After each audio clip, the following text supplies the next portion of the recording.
time, no video. I hope you all are doing well. Before I get into the review, I just wanted to throw out the obvious, which is I apologize. It's been, I think, over 3 weeks since I posted a video.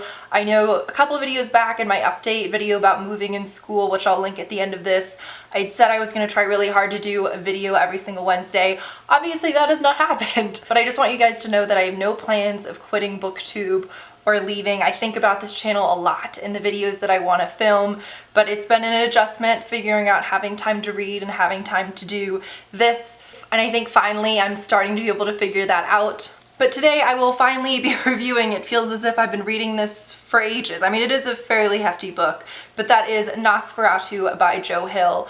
So when NOS4A2 takes off, we meet a nurse who is attending to Charlie Manx. Now, he's an incredibly old man who has been in a coma for years. People aren't even really certain of his exact age, and prior to being in a coma, he was in jail for murder. And I won't give anything away, but I'll just say as the nurse is attending to him, things start to get quite scary. So that is in the present. Then the book shifts back in time to a young girl named Vic McQueen. I want to say she's either 7 or 9 years old. She's quite a feisty young girl, has parents who have quite a difficult marriage and relationship. She really enjoys riding around on her, I think it's called Tough Burner bike, and she discovers that she has the ability to, when she loses something or when someone else loses something, she can ride on her bike and eventually something called this covered bridge will appear. She can pass through it and go to wherever that item has been lost. And the rest of it follows her throughout her life. You can probably guess how hers and Charlie Manx's lives intersect, but I won't give anything else away plot-wise.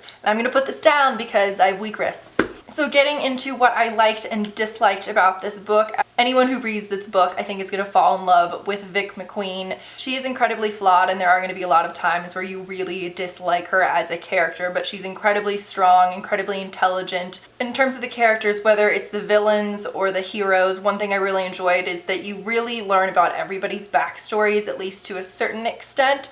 And so in terms of the heroes, I loved Vic. Maggie Lee is another character who I won't say who she is, but I adored her. She was probably my favorite character. I also loved Lou. In terms of the villains, this is one issue I had with the book, and I should throw out there, although I have the physical copy, I mainly read this as an audiobook when I was driving to and from school. But the voices, and I'm sure this was intentional, I'm sure it's meant to be this way, and the woman who did the audiobook is wonderful, but the voices for the villains, so Charlie Manx, and then there's also someone called the Gas Mask Man, incredibly annoying, particularly the Gas Mask Man. So scenes where I thought I'm supposed to be getting freaked out and scared, I was just annoyed so much. And again, that's not the fault of the person doing the audiobook. I'm sure she was told how to portray them. I have heard other reviews where people have said that they had issues with the pacing in this book, and I will say there is a definite lull in the middle. Some themes in this book that I really enjoyed was it takes, as you can tell even just from the cover with the ginger man cut in half, and Charlie Manx has this place called Christmas Land, and I won't say who he takes there or what happens there, but what this book does is it takes that sickly sweetness and purity kind of surrounding Christmas and turns it on its head, which I found very interesting. Another theme throughout this book was the idea that imagination can be just as powerful as reality, and I loved how he played with that. So one of my major critiques of this book, and I struggle with talking about this because I'm not sure if it's even a fair critique or maybe it's just a critique more so in terms of the marketing, but in my opinion this is very much so marketed as a horror novel, which you guys know I love horror. So I was a bit let down reading this upon realizing that I would definitely call this more so a dark, demented adventure novel versus a horror novel. And you know, it's called NOS4A2, it's got the ginger man slit in half. It's definitely marketed as a horror novel, and that's the way I've heard a lot of people review and describe it, and in my opinion, it's definitely not. So again, that's not a critique of the writing or any of the content of the book.